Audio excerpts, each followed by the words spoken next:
Sesaat lagi kita ikuti Radio Talk Show. Selamat mendengarkan.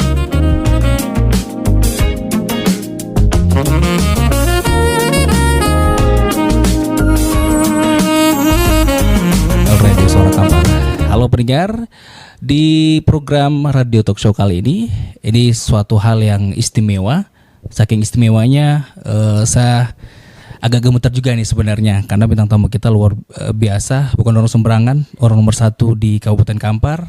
Kita sambut Pak PJ Bupati Kampar, Bapak Haji Muhammad Firdaus SEMM. Assalamualaikum Pak. Waalaikumsalam. Selamat pada pemirsa dimanapun berada, semoga sehat selalu. Saya khawatir Pak PJ dulu pernah jadi penyiar juga. Izin Pak PJ, di kesempatan kali ini di program Radio Talk Show kita akan membahas terkait dengan peta bencana di Kabupaten Kampar. Karena kalau kita di Kampar, karena saya orang asli Kampar gitu Pak PJ, kita ini serba salah kalau seandainya sudah musim yang kemaraunya agak panjang, karena ada beberapa daerah yang kita kekeringan, terus kebakaran lahan disertai seperti itu. Kalau udah musim banjir atau musim hujan, nah banjir pun datang nih. Ya, betul. Dan kita juga punya pengalaman yang agak terenyuh. Karena waktu itu pernah banjir di daerah kita juga menelan korban jiwa. Banjir besar kala itu Pak PJ. Nah pada kesempatan kali ini kita akan mengulas terkait dengan bencana-bencana apa sih sebenarnya yang patut kita waspadai di Kabupaten Kampar. Karena Pak PJ yang sudah berapa lama Pak PJ sudah memimpin Kampar? Hampir 5 bulan. 5 bulanan ya. Kurang. Dan Pak PJ juga anak jati diri Kampar, pasti sudah tahu juga maksudnya apa sih bencana-bencana apa yang harus kita waspadai di Kabupaten Kampar. Nah, selaku putra daerah Kabupaten Kampar, Pak PJ, seperti apa Pak PJ menilai secara keseluruhan dulu nih kita berbicara terkait dengan bencana yang harus kita waspadai sebenarnya untuk hidup di Kabupaten Kampar ini. Terima kasih. Jadi memang tadi sudah disampaikan ya prolognya lah, bahwa memang bencana yang ada di Kabupaten Kampar, saya rasa tidak hanya di Kabupaten Kampar tapi mungkin di Indonesia. Jadi memang kita ini ada 2 musim. Yang pertama musim hujan, yang kedua musim kemarau. Nah di situ biasanya bencana itu ada di musim-musim itu gitu. Jadi, kalau musim kemarau, maka yang selalu terjadi di daerah kita ini ya kebakaran hutan dan lahan. Kalau di musim hujan, musim banjir, longsor dan sebagainya. Jadi ini selalu menyertai di daerah kita maupun di Indonesia ini. Ya tentu kita harus berwaspada dan berhati-hati bagaimana bisa menyikapi situasi kondisi cuaca yang kita hadapi seperti itu. Gitu. Nah kalau untuk di tempat kita kan Pak PJ, kebakaran hutan ini karena di daerah kita juga ada yang gambut ya, kayak di tambang gitu. Untuk laporan yang sampai ke Pak PJ, kalau untuk saat ini seperti apa perkembangan titik api atau hotspot yang ada di daerah kita? Karena beberapa hari atau beberapa minggu sebelumnya ini kan sempat terdeteksi sejumlah titik api nih. Betul. Bahkan ada yang mencapai 74 titik api ya. Kalau akumulasikan dari Agustus sampai Oktober. Nah, kalau sekarang informasi terbaru seperti apa Pak PJ? Jadi beberapa waktu yang lalu kami dengan Pak Kapolres melakukan semacam monitoring dan evaluasi terhadap bencana kebakaran hutan dan lahan. Karena kita tahu kebakaran hutan dan lahan ini menjadi atensi atau perhatian baik dari pemerintah pusat maupun pemerintah provinsi. Jadi di sana kami dilaporkan memang di Kabupaten Kampar ini ada 9 titik rawan kebakaran hutan dan lahan. Jadi oleh karena itu, karena kita tahu sudah dilakukan mapping oleh bagian kayak apa ya? Kalau kita kan ada satuan-satuan penanganan bencana itu BPBD, Pak. Ya, BPBD, Kasat Kalaksa gitu. Kalaksa ya. Juga dengan pihak kepolisian. Jadi sudah melakukan mapping terhadap bencana kebakaran lahan, kebakaran hutan dan lahan itu. Jadi kita memang harus waspada dan hati-hati. Jadi memang salah satunya di tambang itu. Nah, tambang itu tadi disampaikan memang gambut dan memang terjadi juga kebakaran hutan dan lahan di sana. Dan alhamdulillah skalanya tidak begitu besar dan alhamdulillah juga segera dipadamkan karena tidak jauh dari sumber airnya gitu. Jadi tim langsung turun pada waktu itu dan alhamdulillah pada hari itu juga api dapat dipadamkan.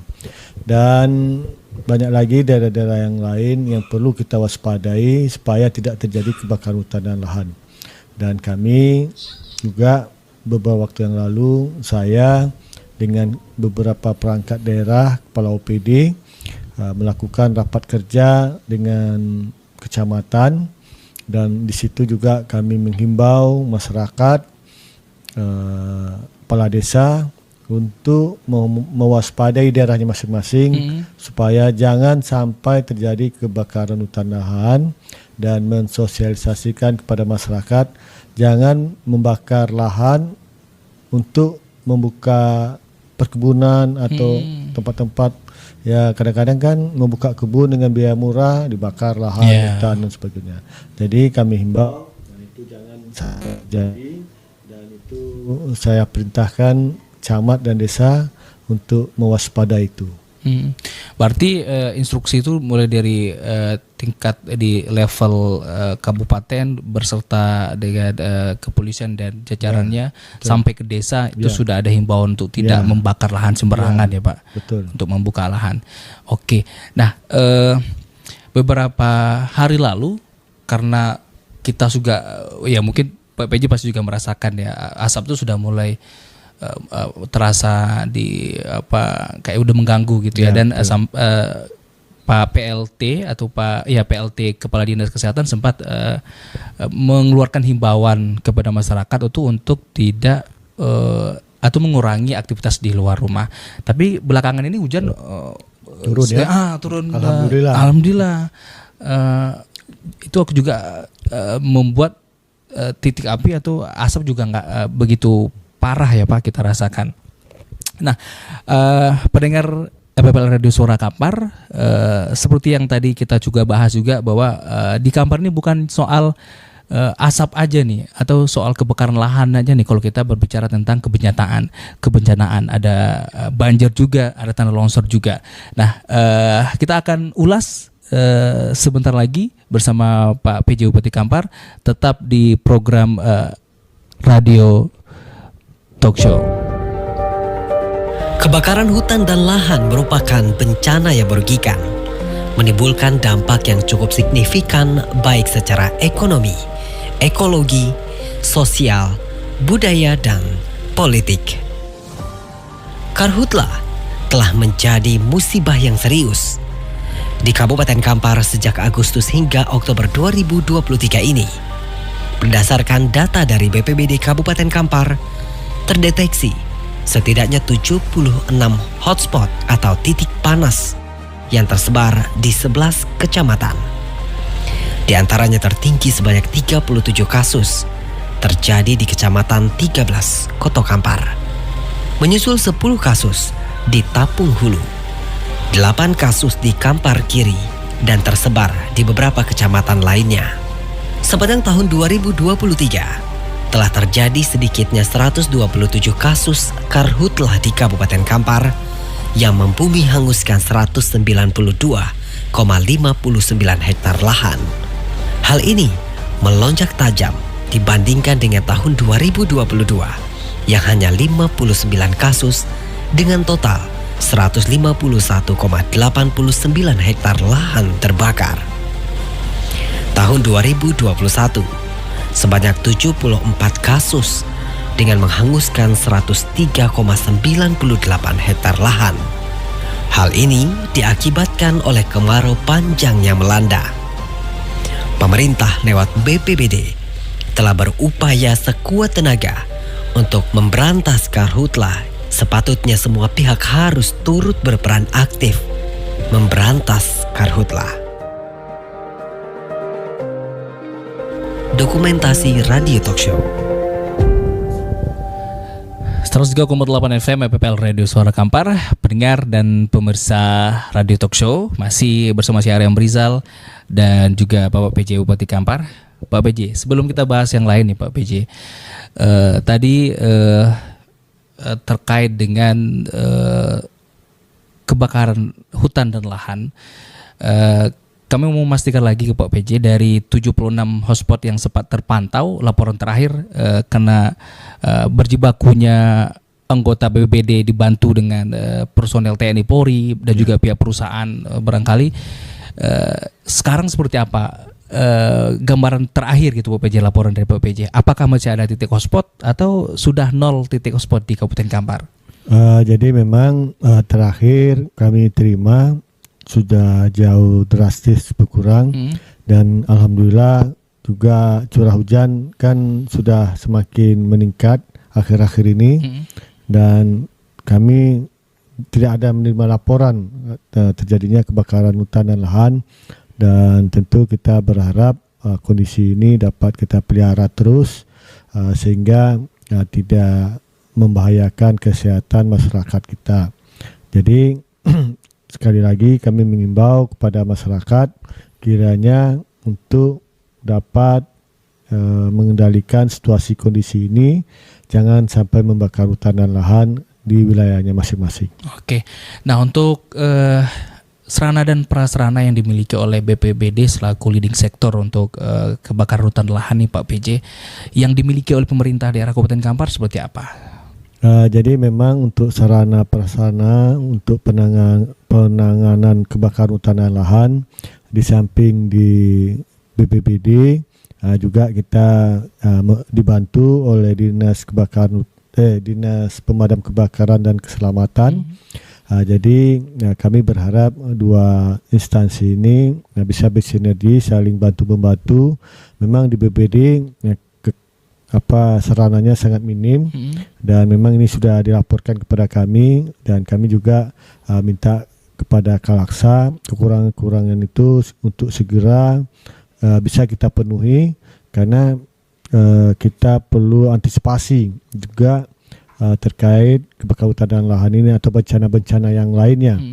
Dan juga kita minta daripada perusahaan-perusahaan yang ada di Kabupaten Kampar juga harus mempersiapkan sarana-prasarana pendukung, misalnya mesin pompa air, lalu menciptakan embung, lalu parit-parit atau kanal-kanal, dan ini bisa untuk mengurangi atau seandainya ada terjadi kebakaran hutan dan lahan, ini sumber airnya tidak terlalu jauh gitu, sehingga api tidak menjalar jauh atau melebar kemana-mana, dan itu harus kita lakukan antisipasi seperti itu.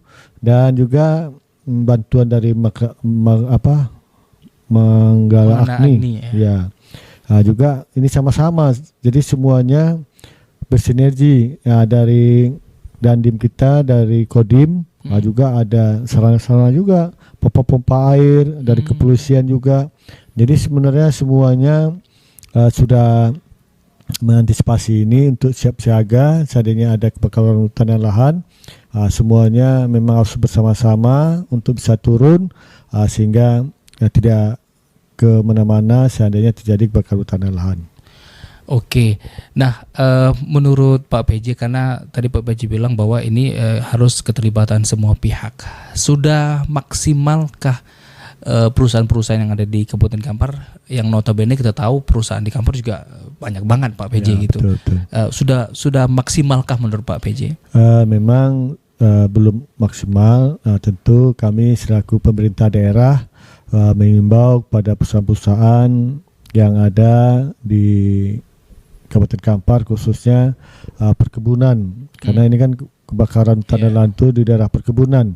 Nanti juga kami akan menyurati untuk bisa dilakukan antisipasi oleh perusahaan-perusahaan, dan juga kemarin ada simulasi juga bagaimana penanganan kebakaran hutan dan lahan dari perusahaan, dan juga kami mengimbau kemarin perusahaan juga membuat semacam desa apa itu yang apabila tidak terjadi kebakaran hutan ada rewardnya gitu. Nah, ada rewardnya gitu. Jadi untuk menyemangati desa itu untuk menjaga daerahnya, wilayahnya. Jadi perusahaan memberi reward lah kepada desa-desa yang tidak terjadi kebakaran hutan dan lahan. Desa bebas api. Desa bebas api, ya betul, desa bebas api maksud saya. Sehingga masyarakat itu kan berlomba-lomba. Terus juga kalau kita memadamkan api dan lahan itu kan biaya juga itu. Daripada kita sibuk dengan memadamkan api, lahan, mungkin biaya itu malah bisa dikasihkan kepada desa dan bisa dimanfaatkan oleh desa untuk kegiatan-kegiatan yang lain. Jadi ya ini semacam penyemangat lah gitu kan, penyemangat bagi desa-desa. Oleh karena itu saya imbau sekali lagi kepada perusahaan-perusahaan yang berada di Kabupaten Kampar, khususnya yang bergerak di bidang perkebunan, untuk bisa melakukan gerakan seperti ini dan memberi reward kepada desa, sehingga masyarakat bersama-sama. Kalau kita bersama-sama pasti bisa, tidak ada yang tidak bisa. Ya, itu mungkin. Oke. Nah, sebelum kita break lagi Pak, ada satu lagi pertanyaan saya itu gini. Tadi Bapak menyebut bahwa BPBD ini termasuk sarana prasarananya tidak memadai. Nah, kebijakan Bapak selaku kepala daerah nih untuk kedepannya seperti apa Pak? Jadi saya sudah memanggil juga kepala BPBD, kira-kira inventaris alat-alat yang diperlukan untuk turun ke lapangan. Memang ada beberapa catatan dan saya insya Allah yang menjadi kekurangan itu ya tentu kita akan menyesuaikan dengan kekuatan APBD kita. Yang jelas memang harus ditambah gitu, harus ditambah yang bisa betul-betul fungsional lah, dalam arti turun itu bisa memadamkan api gitu. Jangan sampai turun ya selangnya yang tidak ada, yang kurang panjang. Ya, jadi memang saya dilaporkan banyak juga selang-selangnya itu kebakar gitu. Karena kan ditarik panjang, sementara daerah yang dilalui itu masih ada api-apinya gitu. Ternyata selangnya itu terbakar gitu. Nah, jadi ini harus kita ganti, harus kita perbarui. Pokoknya untuk sarana-prasarana pendukungnya harus kita siapkan, walaupun tidak penuh ke atas ya mungkin paling tidak harus ada gitu. Ya tentu harus meningkat, karena apalagi eskalasi dari kebakaran hutan dan lahan ini dari tahun ke tahun itu kayaknya ada peningkatan gitu.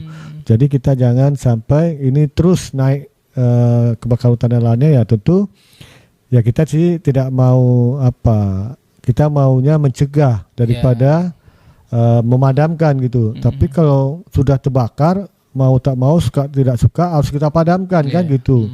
Jadi memang preventif itu jauh lebih efektif daripada kita melakukan pemadaman gitu. Jadi kami juga sekali lagi menghimbau kepada aparat desa, kecamatan untuk sama-sama mensosialisasikan kepada masyarakat, jangan sekali-sekali membakar lahan untuk membuka lahan.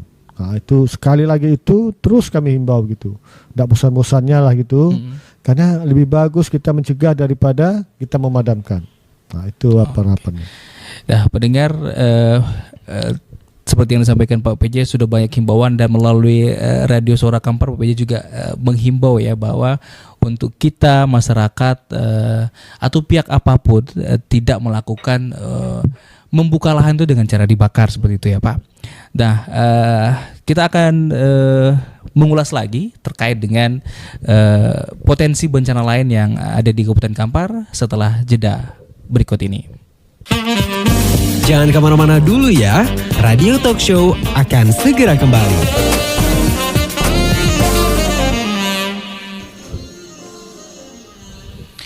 103,8 FM PPL Radio Suara Kampar, masih di program Radio Talk Show bersama Pak PJ Bupati Kampar, Bapak Haji Muhammad Firdaus SEMM.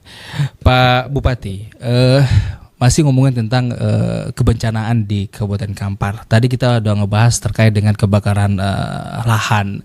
Dan sekarang seperti di awal kita udah ngebahas tentang tanah longsor dan juga banjir nih kalau udah masuk musim penghujan. Tapi dari Januari sampai Oktober ini sepertinya kalau untuk tanah longsor belum ini lah Pak ya. Makanya juga belum masuk musim penghujan sebenarnya. Ya, atau Pak PJ punya pandangan lain nggak sih terkait dengan potensi longsor di Kabupaten Kampar? Jadi memang potensi longsor yang ada di Kabupaten Kampar ini ya tentunya di daerah-daerah perbukitan, ada jalan, ada perbukitan, dan biasanya itu tidak ada pohon-pohonnya gitu. Jadi penahannya tidak ada, catchment area-nya tidak ada, dan ini yang selalu mengakibatkan longsor. Ya tentu sebelum terjadi longsor pun kita harus melakukan antisipasi apa yang harus kita lakukan. Jadi kami dari pemerintah Kabupaten Kampar ya tentu mempersiapkan peralatan-peralatan seandainya jika terjadi longsor, kita sudah siap bagaimana menangani dengan cepat sehingga tidak mengganggu mobilitas daripada penumpang atau pengguna jalan, sehingga arus orang melalui jalan-jalan itu tidak terganggu. Itu harapan kita. Dan kita tahu bahwa kalau ada dampak longsor khususnya antara perbatasan Sumbar Riau yang selalu terjadi longsor itu, ini akibatnya panjang juga untuk Kabupaten Kampar. Ya kita tahu pasokan kebutuhan ya pangan lah gitu, hortikultura kita ini kan banyak didatangkan dari Sumatera Barat. Nah, akibatnya itu pasti harga-harga cabai, bawang, macam-macam itu akan jauh melonjak gitu. Jadi kita antisipasi itu, mudah-mudahan ini jangan terjadi lah gitu kan di Kabupaten Kampar. Ya juga saat ini pun curah hujan juga masih belum banyak gitu. Jadi mudah-mudahan ini dapat kita lakukan antisipasi, jangan sampai terjadi hal-hal yang mengganggu ya masyarakat lah gitu. Iya. Nah, terkait dengan potensi tanah longsor ini seperti yang kita tahu kan itu memang ada di beberapa titik ya Pak. Kebanyakan itu dari Jembatan Rantau Berangin mengarah ke 13 seperti itu. Dan Bapak kan termasuk yang sering bolak-balik nih kalau nggak salah kemarin pas KPK turun di Pulau Gadang, Bapak pagi ke sana, kesini lagi, sore ke situ lagi gitu. Betul. Nah, dari pantauan Pak PJ seberapa ini sih Pak potensi itu bisa Bapak lihat gitu seperti Bapak? Ya jadi memang masih ada, tetapi sudah makin hari semakin berkurang lah gitu. Karena memang longsornya sudah terjadi berkali-kali. Biasanya daerahnya tuh daerah sekitar situ juga gitu. Jadi mudah-mudahan lah gitu. Apalagi kita sudah melakukan mapping juga mana yang udah rawan-rawan itu, ya tentu kita antisipasi juga gitu. Mungkin kita lakukan pendataran dan sebagainya, atau kita minta kepada pemerintah setempat untuk ya mungkin bukit-bukit yang membahayakan itu dilakukan pendataran juga gitu. Sehingga potensi longsor itu akan berkurang gitu. Risiko yang diterima oleh masyarakat, pengguna jalan juga akan berkurang. Kita takut nanti ada korban jiwa pas melintas tanah longsor, kendaraannya terbawa itu masuk jurang dan sebagainya. Kita tidak mau juga bisa terjadi korban-korban di akibat tanah longsor ini. Oke Pak, kalau udah masuk musim penghujan di Kabupaten Kampar, ya kita sudah akrab dengan yang banjir ya. Betul. Dan ini sudah terjadi sebenarnya. Bahkan sebelum PLTA Koto Panjang itu ada banjir itu, kalau orang tua kita di sini dulu bilangnya setiap tahun itu pasti ada banjir gitu. Nah, dan sekarang setelah ada bendungan PLTA Koto Panjang, salah satu trennya itu kita akan lihat seperti apa debit air di PLTA Kota Panjang. Nah, sejauh ini dari pantauan Bapak atau dari informasi yang sampai ke Bapak, debit air di PLTA Kota Panjang seperti apa, Pak? Apakah masih normal atau? Untuk saat ini debit air masih stabil lah gitu, tidak tinggi, dan curah hujan pun masih bagus lah gitu. Tidak hujan terus-menerus beberapa hari, kadang hujan, besoknya tidak hujan. Memang beberapa malam yang lalu ada hujan lebat juga di sini gitu kan. Memang ada genangan air yang tinggi tapi sifatnya sementara gitu di Kota Bangkinang ini. Dan saya juga ada dilaporkan juga ada tinggi juga airnya. Dah lumayan lah, tapi tidak setinggi kali. Cuman ini ya cepat juga dia bergeser airnya, mungkin mengalir ke tempat yang lebih rendah, ya ke sungai dan sebagainya gitu. Cuman ini kan merisaukan kita juga. Kalau hujannya terus menerus, pasti juga akibatnya banjir juga karena curah hujannya tinggi, lalu pembuangannya tidak seimbang dengan yang masuk gitu, pasti itu akan menjadi berakibat banjir gitu. Dan kita tahu memang di PLTA dengan semenjak adanya PLTA Kota Panjang, memang banjir itu di Kabupaten Kampar ya boleh dikatakan bisa dihitung lah gitu. Kalaupun ada banjir, banjirnya tidak lama gitu. Jadi memang dengan ada PLTA Kota Panjang ini sangat membantu lah gitu, bisa mengurangi banjir yang dulunya Kabupaten Kampar ini ya, apalagi kampung saya juga Tertak Bulu itu kan dialiri Sungai Kampar juga. Iya gitu. betul. Itu kami setiap tahun itu kalau hari musim hujan itu tuh, kalau kami kan tinggalnya di kota, kampung Tertak Bulu. Nah kalau itu pas musim banjir itu kita tuh bersorak-sorak gitu, maksudnya bisa naik sampan gitu, bisa naik sampan, bisa berenang gitu. Jadi kayak ajang untuk untuk main-main gitu. Betul. Nah, kadang-kadang ada wahana ya Pak, wahana wisata. Kami pun jadi main sampan-sampan gitu. Ya, sampan itu ditaruh rumah nenek kan. Nah, kalau pas banjir kami keluarkan naik sampan lah, padahal enggak pandai naik sampan. Di situ kita belajar naik sampan, berenang dan sebagainya. Tapi itu zaman yang dulu lah, sebelum ada PLTA waktu saya kecil-kecil. Tapi semenjak ada PLTA ini saya ya mungkin ada banjir yang besar tapi tidak sesering dulu lah gitu. Iya, betul. Intensitasnya Pak ya. Kalau dulu udah langganan tiap tahun pasti ada. Berarti Bapak udah akrab juga dengan banjir sebenarnya ya. Ya dulu sebelum PLTA Kota Panjang hampir setiap tahun itu. Setiap tahun. Iya. Jadi Pak, satu lagi nih terkait dengan banjir ya, seperti yang disampaikan banyak orang bahwa Kota Bangkinang pun, kalau tadi Bapak udah singgung juga, kalau hujan dengan intensitas tinggi kemudian lama, ini pasti banjir meskipun hanya beberapa saat gitu. Tapi kan Bapak kemarin udah sempat turun juga ngecek di daerah pasar terutama, seperti apa drainase di sana. Kemudian yang saya tahu ada kayak kalau di Jakarta kita kenal sodetan itu namanya Pak itu di dinas di jembatan dekat dinas kesehatan ya sekarang. Betul. Nah ini dari pantauan Bapak seberapa berdampak sih Pak dari program yang Bapak udah jalankan itu? Jadi memang untuk khususnya Kota Bangkinang kita mengatasi banjir. Jadi pertama ya kayak di pasar itu kami sudah memantau pengurukan parit-parit yang ada. Ternyata parit yang ada di pasar itu betul-betul tersumbat gitu. Nah oleh karena itu sampah, pasir ya macam-macam lah. Namanya pasar itu kan macam-macam itu apa yang masuk ke parit-parit itu. Nah, jadi itu kita coba sedot, kita itu sepanjang 7 km kalau tidak salah saya yang dikeruk itu parit-paritnya. Jadi memang agak kewalahan juga yang melakukan pengurukan itu karena di atasnya ada semen gitu. Jadi jadi dikeruk, mungkin dibuat lubang-lubang juga untuk berapa ya supaya orang bisa masuk lagi untuk bisa ngangkat pasir-pasirnya atau sampahnya gitu. Jadi terakhir sudah berapa kilo gitu, saya udah 4 kilo udah dilakukan pengurukan itu.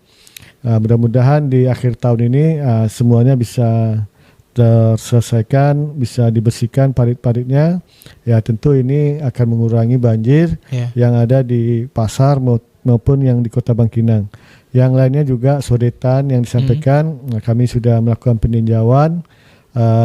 Kemarin itu progresnya masih 30%, tapi udah lama saya tinjau dan terakhir saya lewat itu kayaknya sudah bagus lah gitu, maksudnya sudah progres ya, Pak? Mengarah ke 60%, 70% lah, dan tentu diharapkan di akhir tahun, nah ini bisa selesai, dan ini saya yakin dan percaya banjir di Kota Bangkinang ini akan bisa dikurangi, dan kita juga rencananya juga akan menambah juga sodetan ini. Jadi ini baru satu, paling tidak ada 1 atau 2 lagi sodetan yang di dekat Salo ini, yang dekat Polres gitu. Nah, ini harus juga ada gitu.